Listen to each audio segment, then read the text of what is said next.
अचानक बहुजन समाज पार्टी का दिल इतना बड़ा हो जाता है कि वो एक मुस्लिम चेहरा धुलिया हल्के से देते हैं। इसके पीछे क्या वजह है? ऐसा तो नहीं है कि धुलिया मालेगांव में जो है मुस्लिम लोगों की संख्या ज़्यादा है तो इसके वोटें जो है ज़्यादा है, तो एक बहुजन समाज और मुस्लिम समाज मिलके एक अच्छा खासा वोट बैंक होता है। अगर भरोसा करते हैं बहुजन समाज पार्टी पर, तो बहुजन समाज पार्टी मालेगांव शहर के लिए क्या करने का इरादा रखती है? इंडिया अलायंस में बहुजन समाज पार्टी को क्यों दूर रखा गया? क्या इतना आसान है भारत के संविधान को बदलना? मानव समाचार, मानवता के हक में स्वागत है आपका मानव समाचार में। मैं हूं अब्दुल रहमान। लोकसभा इलेक्शन 2024 धुलिया पार्लिमानी हलके से बहुत सारी पार्टी के उम्मीदवार उम्मीदवारी कर रहे हैं। उनमें से कुछ आज़ाद उम्मीदवार हैं, कुछ पक्ष के हैं, कुछ विपक्ष के हैं। हर कोई किस्मत आजमाई कर रहा है। सबका एक ही लक्ष्य है, धुलिया पार्लिमानी इलेक्शन 2024 लोकसभा का जीतना। जहां अलग अलग मुद्दों पर अलग अलग बातों को लेकर वोटरों के दरमियान अलग अलग पार्टी के लोग जा रहे हैं, वहीं इस वक्त मानव समाचार के स्टूडियो में हिंदुस्तान की तीसरी नंबर की सबसे बड़ी जो जमात है, जिसका अपना एक बड़ा वोट बैंक है, जो सबसे बड़ी पार्टी मानी जाती है तीसरे नंबर पर, बहुजन समाज पार्टी, उसके कुछ जिम्मेदारान हमारे बीच यहाँ पर मौजूद हैं। आज हम उससे बात करेंगे कि उनके जो उम्मीदवार ज़हूर ज़मज़म मालेगांव और धुलिया, ख़ास तौर से जिसको हम धुलिया पार्लिमानी हलका कहते हैं, यहाँ से वो उम्मीदवारी कर रहे हैं मालेगांव शहर को लेकर, और अपने ये जो हलका है धुलिया हलका, इसको लेकर के उनके क्या अज़ाइम हैं, उनके क्या मंशूर हैं, उनका क्या सोचना है, और भी दीगर मुद्दों पर बात करने के लिए इस वक्त मेरे साथ यहाँ पर एडवोकेट रमेश निकम जी यहाँ पर बैठे हुए हैं, जो बहुजन समाज पार्टी के प्रदेश सचिव हैं। साथ ही साथ उन्हें धुलिया लोकसभा इलेक्शन का इंचार्ज बनाया गया है। इन्हीं के साथ रफ़ीक भाई सिद्दीक यहाँ पर मौजूद हैं, जो कि मालेगांव ज़िला प्रभारी हैं बहुजन समाज पार्टी के। इन्हीं के साथ कैलाश जी काचरे हैं, जो ब्राह्मण समाज भाईचारा कमेटी के ज़िला अध्यक्ष हैं। आप सभी का स्वागत है मानव समाचार में।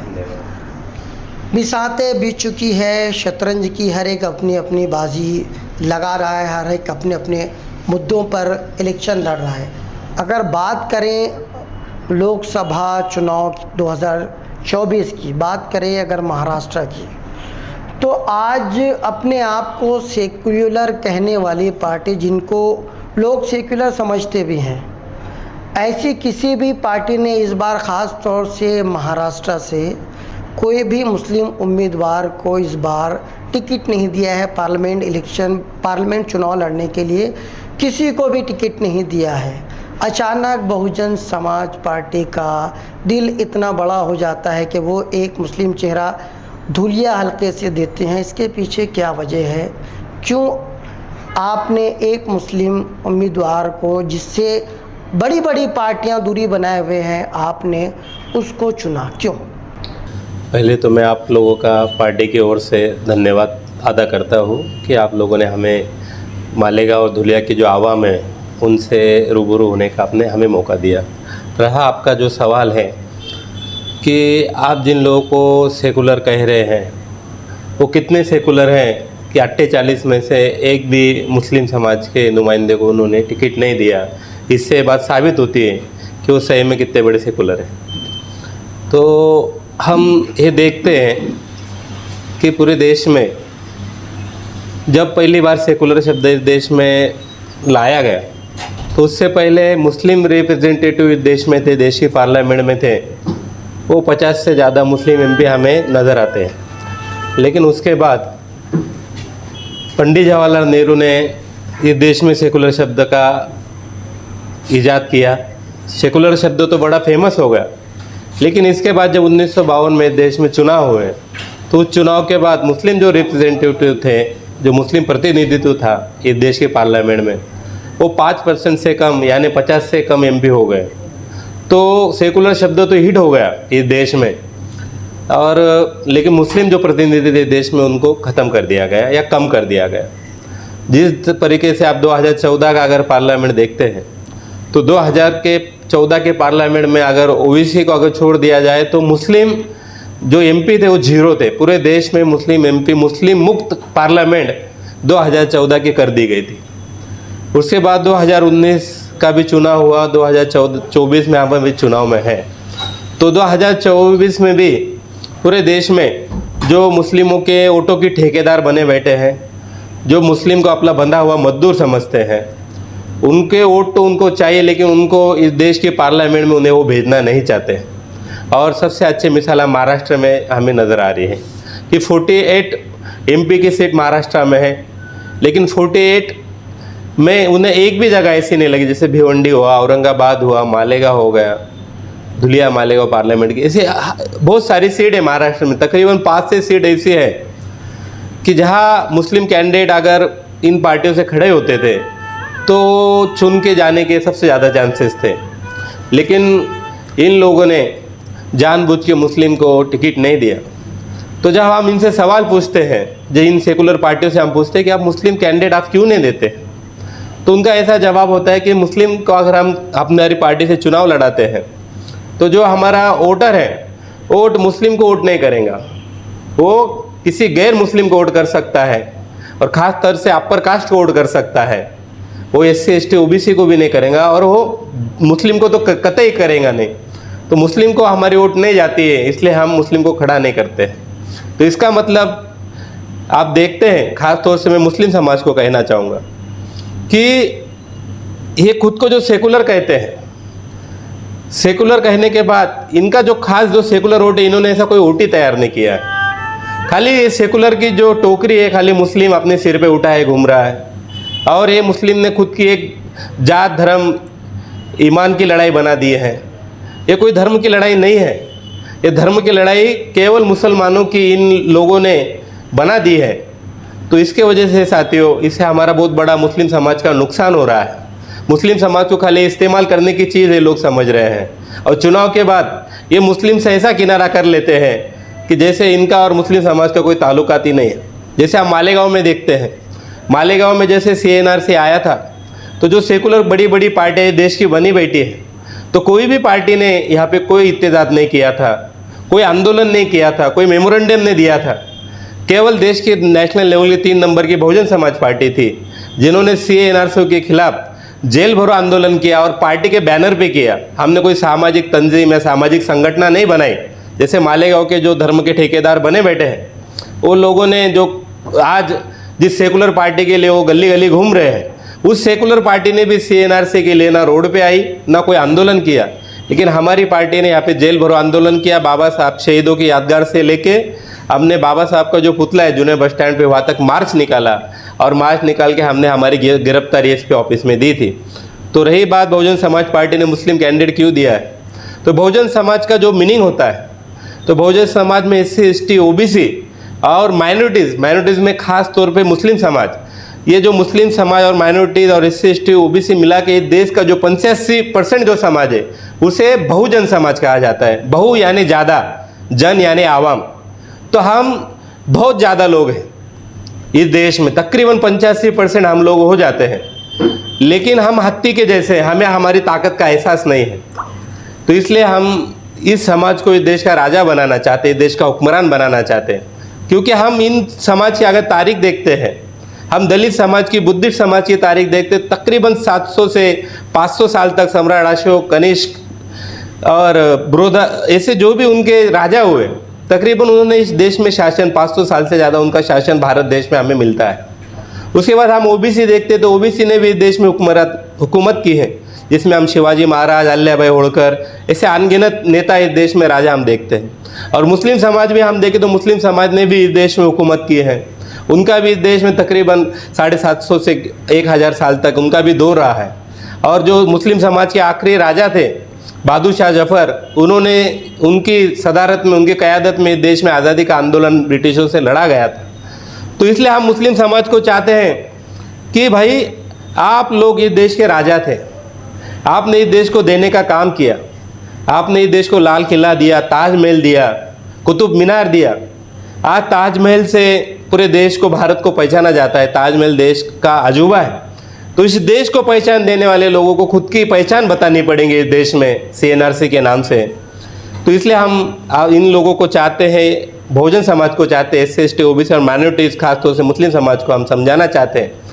हमने हाथी चुनाव चिन्ह इसलिए चुना है कि आपकी तादाद बहुत ज़्यादा है, और उसके बाद हत्ती है आप राजा होने का एहसास देता, क्योंकि राजा बादशाह जो होते थे वो उनकी सवारी राजा होती थी। लेकिन आज उस राजा के कौम को इन लोगों ने पंचर बनाने वाला मुसलमान, भंगार बेचने वाला मुसलमान, और वही कमेटी बनाते हैं, और कमेटी से उन्होंने मुसलमानों की क्या हालत कर दी है वो खुद बताते हैं। जो सेकुलर पार्टी आप जिनको कहते हैं, उनकी शासन में कमेटी आती है कि 70 साल तक जिन मुस्लिम समाज ने टोकरे भर भर के जिस कांग्रेस की झोली में आपने वोट डाले, वो कांग्रेस ने मुसलमानों के साथ क्या किया, उन्होंने सच्चर कमेटी बनाया, और सच्चर कमेटी में उन्होंने कहा कि दलितों से भी बदतर हालत इस देश में मुसलमानों की हो गई है। और तो दलितों से बदतर हालत करने वाले देश में कौन पार्टी जिम्मेदार है? आपने तो आपकी तरक्की के लिए, आपकी इबादत गाहों की सुरक्षा के लिए और आपके बच्चों के मुस्तकबिल के लिए आपने उनको वोट दी थी। लेकिन वो लोग 70 साल से नाकारा साबित हुए। उन लोगों ने मुस्लिम समाज के लिए कोई काम नहीं कर पाए। और जब मुस्लिम समाज इनका गिरेबान पकड़ के 70 साल से इनसे पूछ रहा था कि आपने हमें क्या दिया, क्या हम सरकारी नौकरियों में 0.1% पे मुस्लिम आ गया है? जो मुस्लिम आज़ादी से पहले जब हम उसका भारत सरकार का डाटा निकालते हैं तो 33% मुस्लिम हमें सरकारी नौकरियों में उसका डाटा मिलता है। लेकिन जब आज अंग्रेज, जिस कांग्रेस को आपने आपका खुद का रहनुमा समझा, उस कांग्रेस के दौर में 0.1% पे मुस्लिम आ गया। मुस्लिम समाज को उसकी देशभक्ति पे डाउट करके यही जो सेकुलर पार्टियाँ थी, इन्होंने कभी जो डिफेंस होता है वो डिफेंस में मुस्लिम समाज को कभी तवज्जो नहीं दिया। जो डिफेंस की जो एजेंसियाँ हैं, जैसे मिलिट्री है या जो भी एजेंसियाँ हैं, उन एजेंसियों में मुस्लिम को पूरी तरह ब्लैकलिस्ट करने का काम इन सेकुलर पार्टियों ने किए। तो इसलिए मुस्लिम समाज ने सबसे बड़ा नुकसान अगर मुस्लिम समाज का हुआ होगा तो इस सेकुलर नाम से हुआ है। और इस सेकुलर वर्ड से जितनी जल्दी मुस्लिम समाज अपना छुटकारा पा ले तो उतना मुस्लिम समाज का देश में भला होने वाला है। फिर भी मेरा सवाल जो था उसका जवाब नहीं मिला कि यहाँ से ज़हूर जमज़म जो हैं उनको आपने चुना, उसके पीछे भी कोई ख़ास कारण? ऐसा तो नहीं है कि धुलिया मालेगांव में जो है मुस्लिम लोगों की संख्या ज़्यादा है तो इसके वोटें जो है ज़्यादा है, तो एक बहुजन समाज और मुस्लिम समाज मिलके एक अच्छा खासा वोट बैंक होता है और ये सीट जो है निकल सकती है। इस उम्मीद पे आपने जो दिया है, ऐसा कोई जो है गणित जो है आपका क्या? देखो, मैं बताने में ज़्यादा डिटेल तो नहीं बता पाया, लेकिन आपके सवाल में मैंने कहा कि धुलिया मालेगांव जैसे मालेगांव महाराष्ट्र में तकरीबन 4 से 5 सीट ऐसी है जहाँ के मुस्लिम अगर कैंडिडेट होता है, दलित, मुस्लिम, आदिवासी और सर्व समाज में जो मानवतावाद में जो भरोसा करते हैं, ऐसे लोग अगर हम आ जाते हैं एक साथ तो 5 से सीट आराम से महाराष्ट्र में मुस्लिम चुन के आ सकती है। रही धुलिया में मुस्लिम देने के बाद, तो इससे पहले हमने 2004 में जब मालेगांव लोकसभा थी तो गाजी अमानुल्लाह खान को हमने लड़ाने का काम किया था। एक ST सीट से एक मुस्लिम को पहली बार देश जब से आज़ाद हुआ 50 साल में किसी मुस्लिम को यहाँ से चुनाव लड़ाने का काम जो किया था राष्ट्रीय पार्टी से, बहुजन समाज पार्टी थी। तकरीबन हमें उस समय 20,000 वोट मिली थी। और जो हरिभाऊ शंकर मारले बाबरी ईंट लेके राम मंदिर की ईंट लेके घुमा था अपने सिर पे, उसको गिराने का काम 20,000 वोट लेके बहुजन समाज पार्टी ने किया था। उसके बाद हमने यहाँ पे 2009 में रिजवान बैटरी वालों को भी लड़ाने का काम किया। और आज आपके सामने हम जहूर भाई जमजम जो बहुजन समाज पार्टी से तकरीबन 2008 से हमारी पार्टी से, हमारे मिशन से जुड़े हुए हैं, उनको हमने आपके सामने पार्लियामेंट का चुनाव में टिकट दिया है।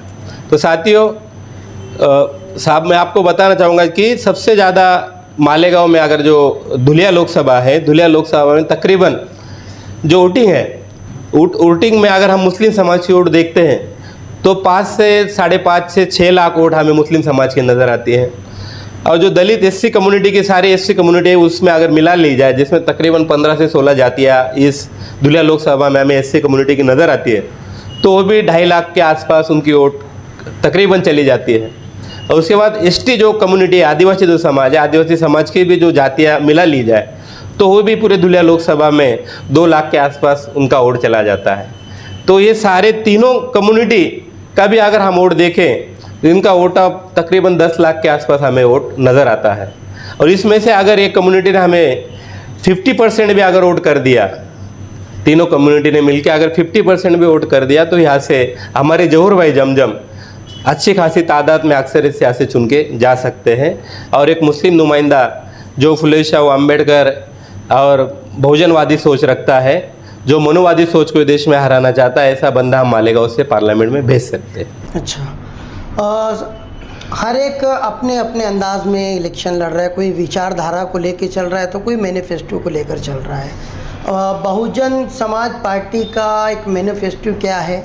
ख़ास तौर से अगर हम मालेगांव की बात करें तो मालेगांव को लेकर के आप लोगों के क्या एक एक्शन प्लान आपने जो है तैयार किया है कि मालेगांव के वोटर अगर भरोसा करते हैं बहुजन समाज पार्टी पर तो बहुजन समाज पार्टी मालेगांव शहर के लिए क्या करने का इरादा रखती है?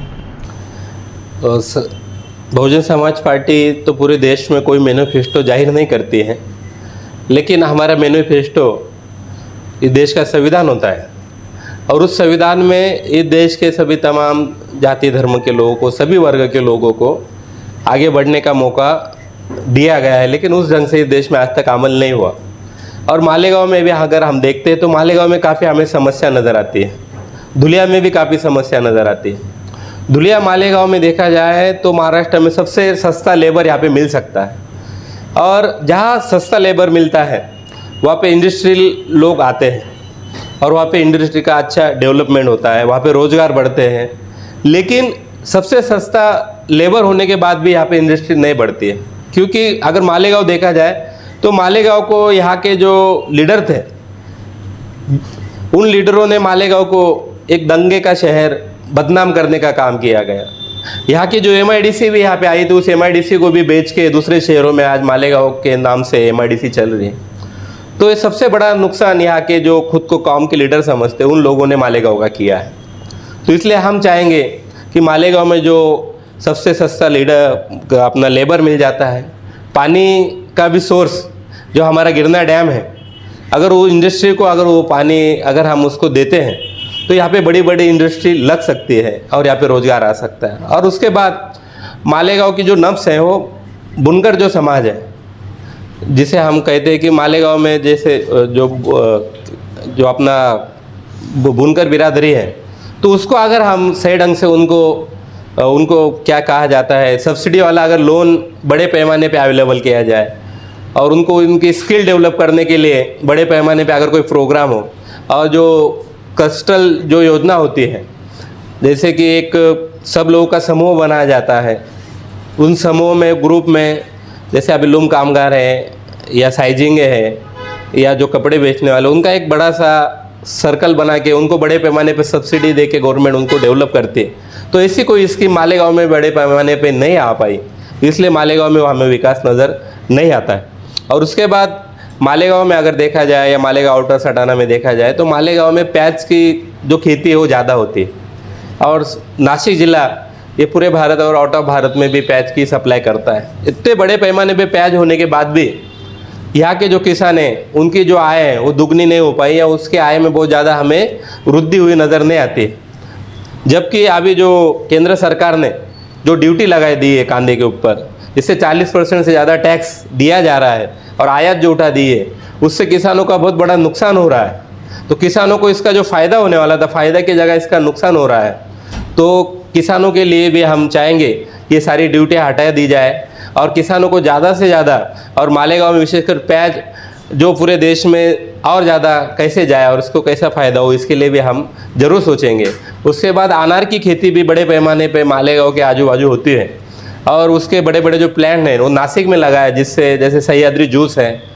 तो ऐसे प्लान हम मालेगांव में लगाना चाहते हैं कि यहाँ के जो किसान हैं और यहाँ का जो मजदूर हैं और यहाँ के जो लोग हैं उन्हें रोज़गार भी मिले और किसानों को उसका प्रोडक्ट का अच्छा बेनिफिट भी मिले। इसलिए हम सारी इंडस्ट्री मालेगांव में लगाना चाहेंगे। और धुलिया में अगर हम देखते हैं, धुलिया में जैसे तापी नदी का बहुत सारा पानी बह के चला जाता है, और धुलिया में पानी बहुत बड़ी एक समस्या है। अगर वहाँ पे तापी नदी का पानी अगर रोका जाए और तापी नदी का पानी रोक के उसको खेती की ओर या उद्योग की ओर मोड़ा जाए तो धुलिया में पानी की समस्या रातों रात ख़त्म हो सकती है, और उद्योग धंधों को और खेती को बहुत बड़ा फ़ायदा वहाँ पे हो सकता है। तो ये जो नज़रिया है मालेगांव को विकसित करने का, क्योंकि यहाँ के जो भी लोग चुन के गए, इससे पहले आप लोगों ने जिनको चुन के भेजा या पिछले जो यहाँ के पार्लियामेंट एमपी थे सुभाष भामरे जो केंद्रीय मिनिस्टर थे, उनका जो नज़रिया काफ़ी हमें तंग नज़र आता है। क्योंकि जब कोरोना था तो कोरोना के समय वो पूरी तरह गायब रहे। कोरोना में ना लोगों को उन्होंने मदद की, और यहाँ तक कि वो इतने फिरका परस्त हैं कि उन्होंने कहा कि धुलिया में मालेगांव के पेशेंट नहीं लिए जाएंगे। तो ऐसा नज़रिया रखने वाला आदमी जो अपने लोकसभा से प्यार नहीं करता है, वहाँ के लोगों से नफरत करता है, तो आदमी यहाँ का विकास नहीं कर सकता है। इसलिए बहुजन समाज पार्टी को अगर यहाँ पे मौका मिलेगा तो हम इस शहर की और इस लोकसभा की तस्वीर ज़रूर बदल देंगे। अच्छा, एक बात ये सामने आती है कि आज सबकी लड़ाई जो है एक ऐसी ताकत के ख़िलाफ़ है, जितनी पार्टियां आज मिली हुई गठबंधन है, एक ऐसी ताकत के ख़िलाफ़ है जो मुल्क को तोड़ने की बात करती है, जो एक अपनी एक अलग ही सोच है। पिछले 10 साल उन्होंने क्या किया उस पर बात नहीं करते, आने वाले 5 साल में वो क्या करने वाले हैं इसके ऊपर बात नहीं करते। सिर्फ जो है हिंदू मुस्लिम मंदिर मस्जिद इस तरह की जो है पाकिस्तान में बेबुनियाद बातों पर जो है इलेक्शन लड़ा जा रहा है। बाकी की पार्टियों का मकसद यह है कि उस पार्टी को जो है सत्ता से बेदखल किया जाए। हर एक ने जो है मिल कर के एक अलायंस बनाए हैं। इंडिया अलायंस में बहुजन समाज पार्टी को क्यों दूर रखा गया, या आप लोगों ने उनसे मिलने में रुचि क्यों नहीं दिखाई? थोड़ा सा उस बारे में जानना चाहेंगे। आपने इस गठबंधन में जो है आना स्वीकार क्यों नहीं किया? सबसे पहले जो बहुजन समाज के लोग हैं उन्होंने इस बात को सोचना चाहिए। देखो, अगर आप, एक कहावत है, अगर किसी को मिटाना है तो उसकी तारीख मिटा दो।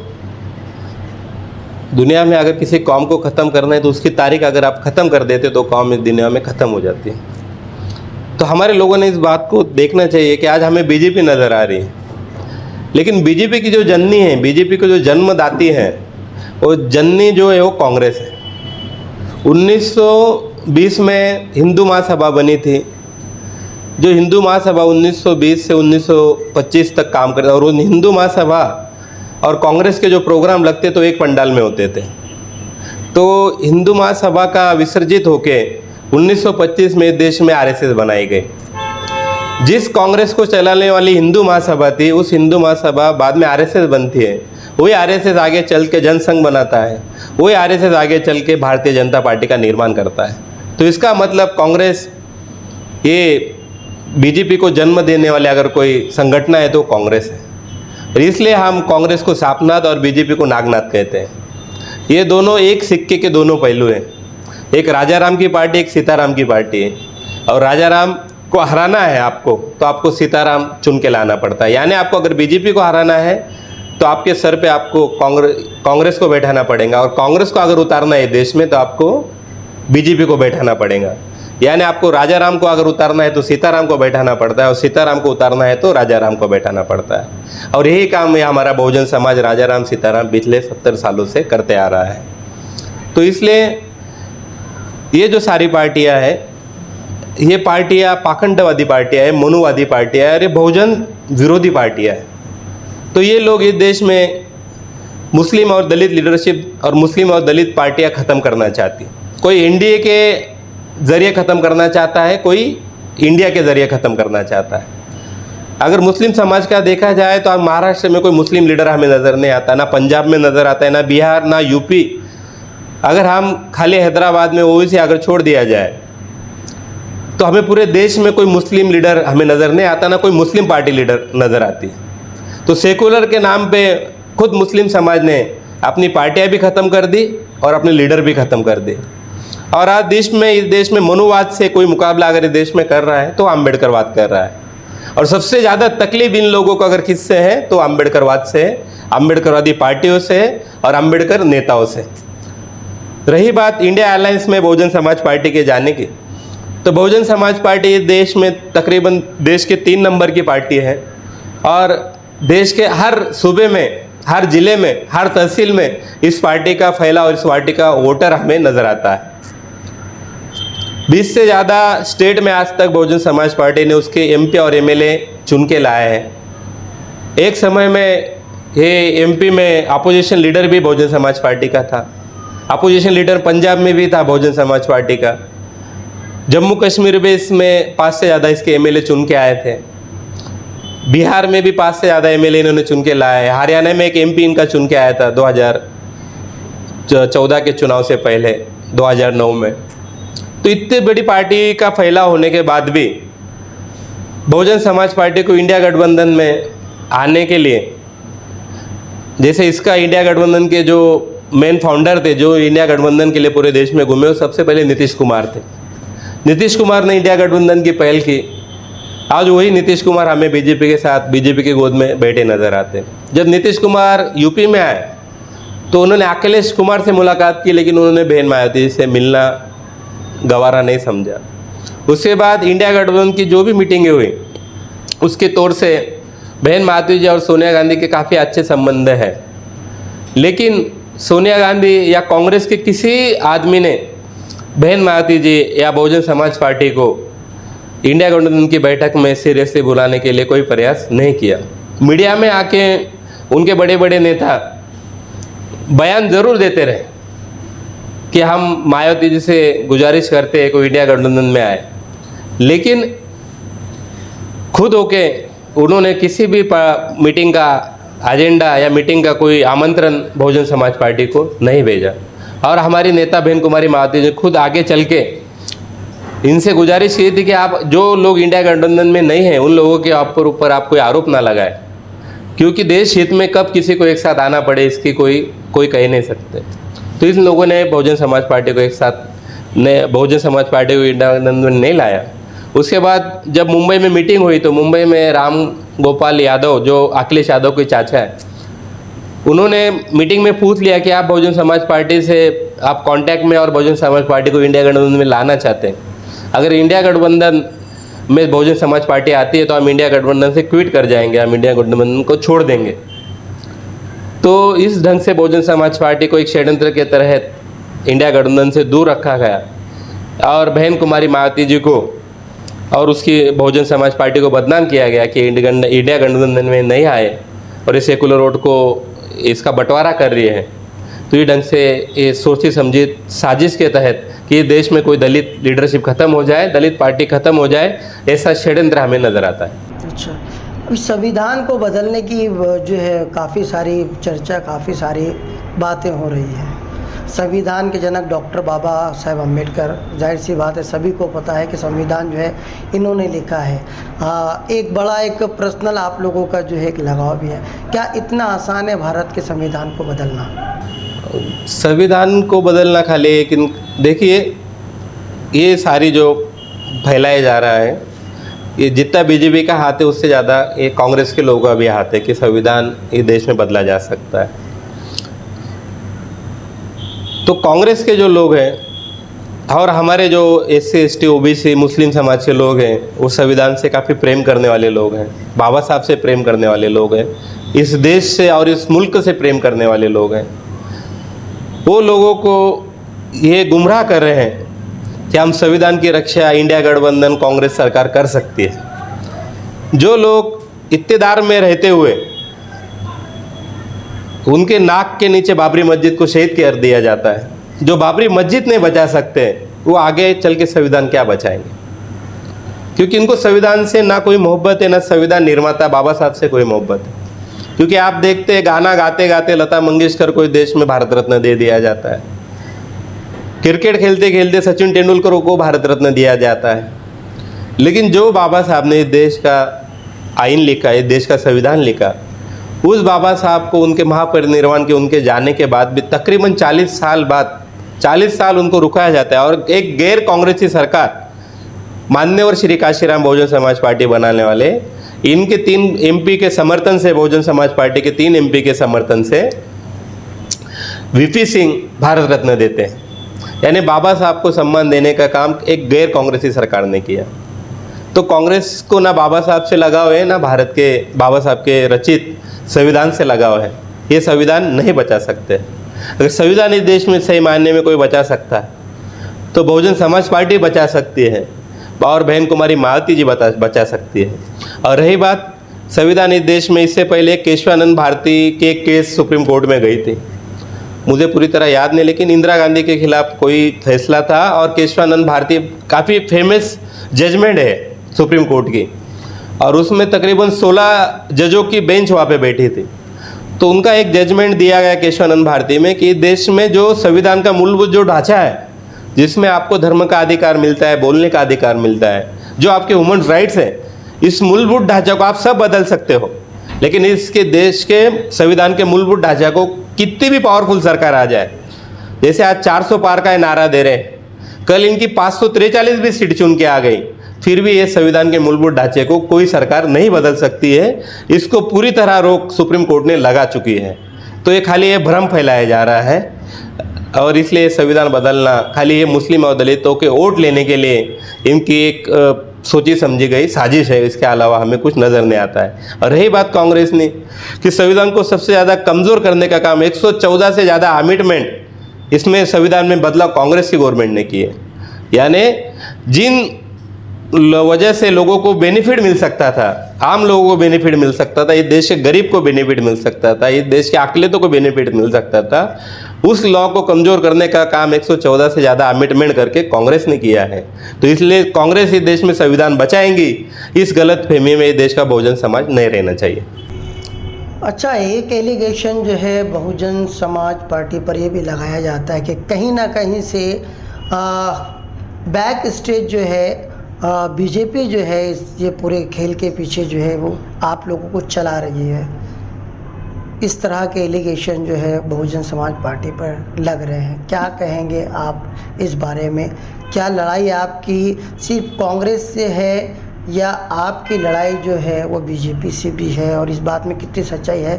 ये कहीं ना कहीं से जो है बीजेपी जो है इसके पीछे, पूरे खेल के पीछे जो है वो है, और आप लोगों को वो बढ़ा रही है, चला रही है? देखिए, ये मनुवादी मीडिया और जो गोदी मीडिया जैसे कहा जाता है, और ख़ास तौर से अगर हम 2019 में एक महागठबंधन बना के अखिलेश यादव के साथ चुनाव लड़े तो उस समय हम बहुत अच्छे थे। अगर हम इंडिया गठबंधन में चले जाते थे तो हम देश के सबसे बड़ी सेकुलर पार्टी हो जाते थे, हमारे नेता देश की सबसे बड़ी नेता हो जाती थी। और अगर जो इंडिया गठबंधन नहीं जाता है तो इन लोगों को ये लोग बीजेपी की बी टीम बोल के इसको बदनाम करते हैं। भारतीय जनता पार्टी को रोकने का काम अगर इस देश में किसी ने किया तो बहुजन समाज पार्टी ने किया है। और मैं खाली ये बहुजन समाज पार्टी के होने के नाते नहीं कह रहा हूँ, इसकी तस्दीक आपको आंकड़े कर देंगे, क्योंकि बहुजन समाज पार्टी की 2012 तक उत्तर प्रदेश में सरकार थी, 2007 से 12 तक। तो जिस भारतीय जनता पार्टी के 180 से ज़्यादा एमएलए चुन के आते थे, जो भारतीय जनता पार्टी जहाँ उत्तर प्रदेश में राम मंदिर, बाबरी मस्जिद शहर करके और राम मंदिर बनाने के नाम पे पूरे देश में जिसका उभार हुआ, उसी उत्तर प्रदेश में अगर बहुजन समाज पार्टी ने भारतीय जनता पार्टी को ख़त्म करने का काम किया। भारतीय जनता पार्टी जब बहुजन समाज पार्टी के वहाँ शासन था तो तकरीबन भारतीय जनता पार्टी और कांग्रेस दोनों मिला के 12 एमपी उनके थे। केवल 7 से 8 एमपी पे लाने का काम, यानी उनका वजूद ख़त्म कर दिया था। लेकिन जैसे हमारी सत्ता जाती है तकरीबन 1.5% वोट हमें कम हो जाता है और अखिलेश यादव की सरकार आती है।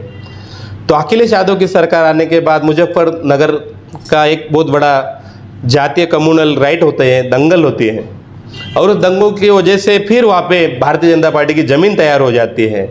और उसके बाद 2014 में भारतीय जनता पार्टी वहाँ पे रिवाइंड करती है और बहुजन समाज पार्टी ने जिसे 6 से 7 वोट पे लेके आई थी, वो पार्टी आगे चल के हमें नज़र आता है कि 70 से 73 सीट यूपी में चुन के लाती।